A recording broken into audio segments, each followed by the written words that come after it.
Sunday, 13th March 2022. My name is Claude Amani. I am a student in Bachelor of Arts program with College for America at Southern New Hampshire University. And I am conducting this interview as part of my academic work. With your consent, I will record this interview and use this information in a government NGO project I am working on for a goal called Contribute to Society. The interview will be used to create government NGO project and submit it to College for America so that my project can be evaluated.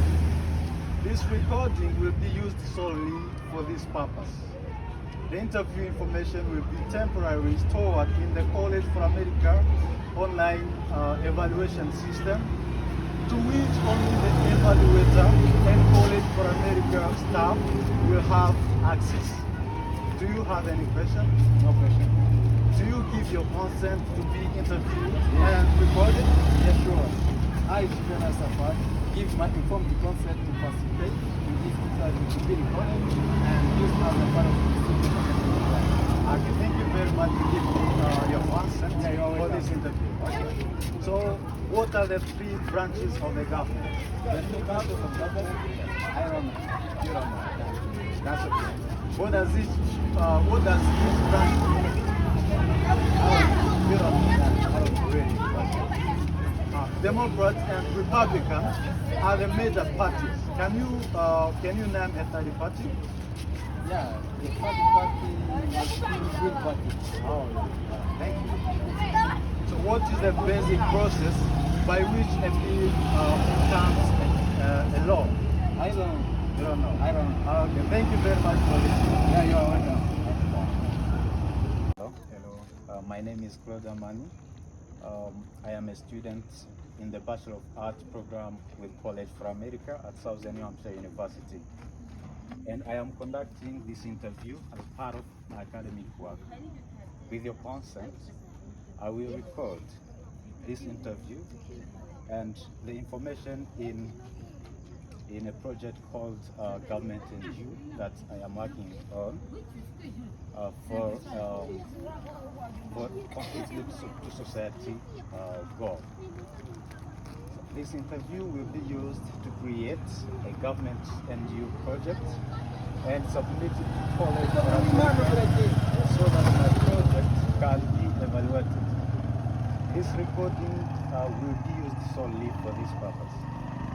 So the interview information will be temporarily stored in the College for America online evaluation system, to which only the evaluator and College for America staff will have access.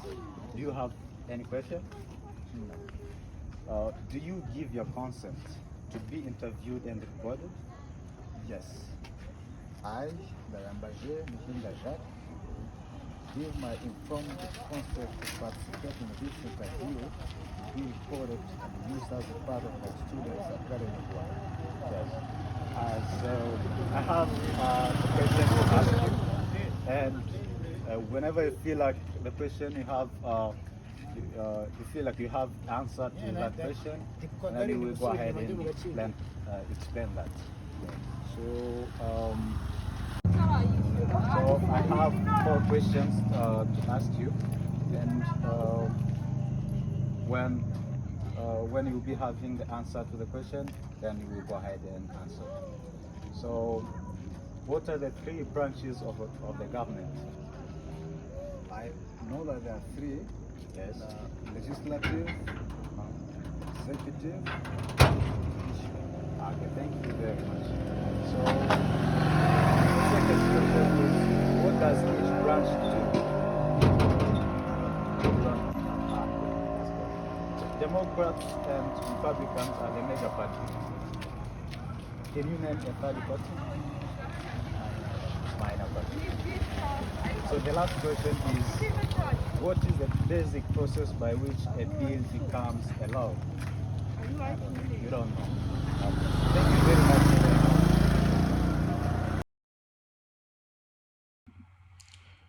Hello. Welcome to this video of Government and You Project. I am Claude Amani, a student at Southern New Hampshire University. So this video will be backing on 3 branches of government. What does each branch do? Democrats and Republicans are the major parties. Can you name the third party? And the last one, which is what is the basic process by which a bill becomes a law? So by starting, what are the 3 branches of government? So the 3 branches of government are legislative, executive, and judicial. So legislative includes Congress, comprised of the House of Representatives and Senate. So executive includes president, vice president, cabinet, and most federal agencies. And so judicial includes Supreme Court and other federal courts. So what role does each play? So legislative makes laws. It means that a legislative drafts proposed laws, confirms or rejects presidential nomination for federal agency heads, federal judges, and the Supreme Court, and has the power to declare war. So executive carries out those laws. So the executive branch carries out and enforces laws. So lastly, judicial evaluates them. I mean those laws. So the judicial branch interprets laws, applies them to specific cases, and determines whether laws violate the Constitution. And so the Supreme Court and other federal courts makes up this body. So what does each branch do? How are the 3 branches connected? So each of the 3 branches of the government can limit the powers of others. This means that each branch has its powers to limit others from particular actions, but all in good regulations for their ruling or leadership. So how do they regulate each other? So this means checks and balances. So the ability of each branches to respond to the actions of the other branches is called the system of checks and balances, the one that I said above. Some of these checks and balances include the president is the commander-in-chief of the military, but only Congress can fund military and declare war.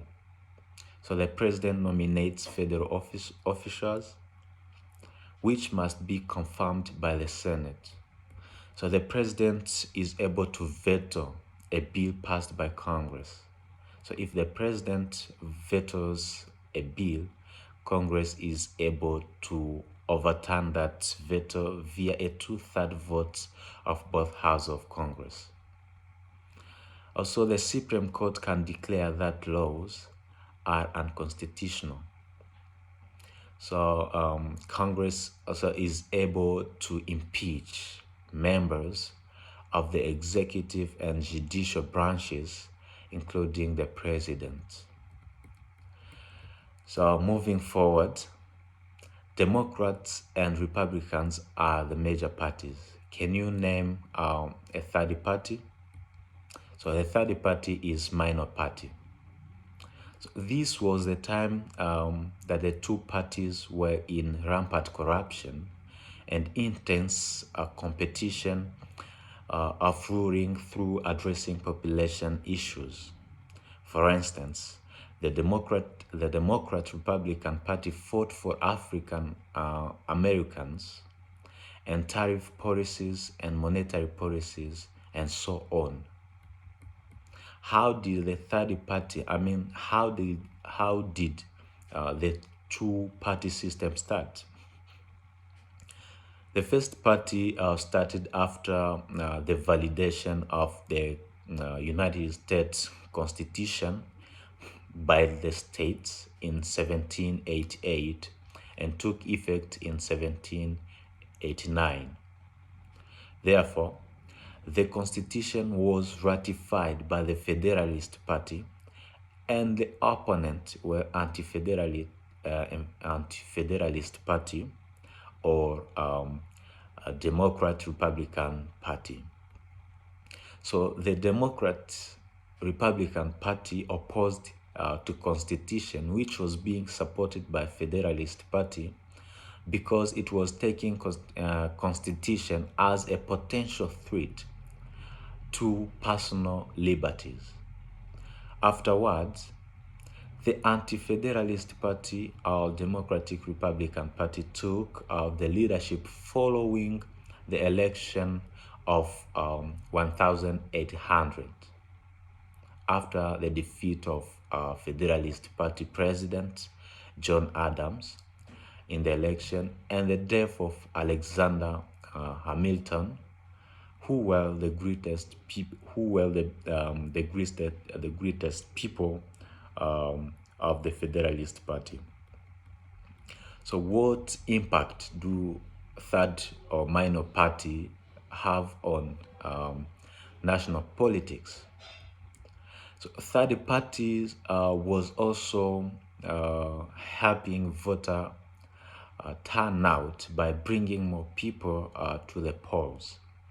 So third party candidates at the top of the ticket can help to draw attention to other party candidates down the ballot, helping them to win local or state office. So moving forward, what is the basic process by which a bill becomes a law? So how does a bill become a law? There are actually 9 steps a bill can go through before becoming a law. So those steps are stated below. So the bill first is drafted. Second is introduced. Third, the bill goes to committee. Fourth, subcommittee review of the bill. Also, committee markup of the bill. So there are also voting by the full chamber on the bill happen. So after there is referral of the bill to the other chamber. Next, the bill goes to the president. And the last one is overriding a veto. It means if the president vetoes a bill, Congress may attempt to override the veto.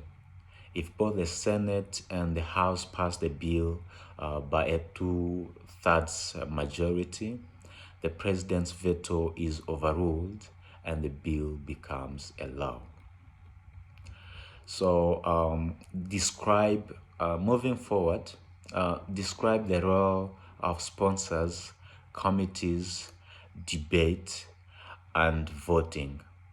So sponsors are among the potentially numerous lawmakers who introduce a bill for consideration. So committees are monitor ongoing governmental operation, identifying issues suitable for legislative review, gather and evaluate information, and recommend courses of actions to the Senate. So debate and voting. This must always be relevant to a definite motion. A motion initiates a discussion and gives rise to the question to be decided by the House. So that's all for this video. Thank you for being with me.